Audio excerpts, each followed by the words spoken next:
There's so many extraordinary things that are happening right now that people don't really give them enough thought and consideration. Because Muslims are people that read signs.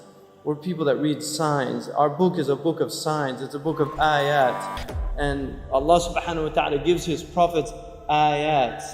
Allah subhanahu wa ta'ala, when He sent وَلَقَدْ أَرْسَلْنَا مُوسَى بِآيَاتِنَا, we sent Musa with our signs. And Allah subhanahu wa ta'ala tells us to read the signs. اقرأ بِسْمِ رَبِّكَ الَّذِي خَلَقَ. To read. It wasn't simply just the reading of a book, but the book of signs which is in the universe as well. And natural disasters have always been a source of trouble. You see corruption in unbelievable, unprecedented manners. Things that really we haven't seen at this level. And this is a global phenomenon. It's happening all over the globe, and it's something that should cause people of intelligence, it should cause them consternation, it should cause them trouble in their hearts, because these are people that Allah subhanahu wa ta'ala says about them that وَالَّذِينَ آمَنُوا مُشْفِقُونَ مِنْهَا وَيَعْلَمُونَ أَنَّهَا الْحَقِّ.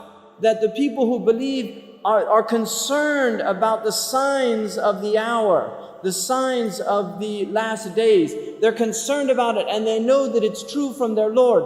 The Prophet ﷺ, in a hadith which is one of the most extraordinary in terms of purely prophetic vision, is one of the most extraordinary hadiths that we have in the literature that Ibn Abi Shaybah relates, in which the Prophet ﷺ said, إِذَا رَأَيْتَ مَكَّةَ بُعِجَتْ كَظَائِمًا. When you see Mecca, the Prophet ﷺ predicted that holes would be drilled through the mountains of Mecca, and he says, وَيَعْلُو بِنَاؤُهَا رُؤُوسَ الْجِبَالِ فَقَدْ أَضَلَّتَ السَّاعَةُ. And you see the buildings of Mecca reaching the level of mountains. You see the buildings of Mecca reaching the levels of mountains. He said, know that the shade of the hour has encompassed the planet. And the believers, when they see these things, it concerns them. The Prophet said, لا تقوم الساعة حتى تزول الجبال عن أماكنها. The end of time won't come until you see mountains removed from their places. When I was in Mecca, there's mountains have been removed from Mecca. Quwaiquan, one of the mountains that's known as the Ahad al-Akhshabain. When the angels came to the Prophet ﷺ and they asked him if he wanted to see the mountains, that they would يطبقهما على Quraysh. One of them was Abi Qubays and the other was Quwaiquan. Quwaiquan has been removed. It's gone. It's no longer there. The mountain is gone. A mountain that the Prophet ﷺ walked in its shade. A mountain that the Prophet ﷺ probably climbed as a boy. This mountain is now removed. The Prophet ﷺ said, لا تقوم الساعة حتى يتهارج الناس تهارج الحمير. That the end of time won't come until people are like animals, openly. I was on the Arabian Peninsula with my family, walking on the beach, and I came upon people in a public beach having sexual intercourse. In a public beach on the Arabian Peninsula. I'm not making this up. This is the level of fasad that is happening on our planet. He said, sallallahu alayhi wasallam, that one of the signs of the end of time is civilized people would walk with their thighs exposed in the marketplaces. Badiyatul afkhaz fil aswaq. Pens, he said, would be everywhere. He said that people, out of their love of the world, you would get two-income families. That people would be two-income families. That he said a woman will out hirsan ala dunya تعين زوجها على التجارة. Out of love for this world, she'll work like her husband to earn livelihood, neglecting the children. Some people are forced to do that, and there's no blame on that. But there's people that just out of love of dunya, they will abandon their children and go out. These are the things that are happening around us.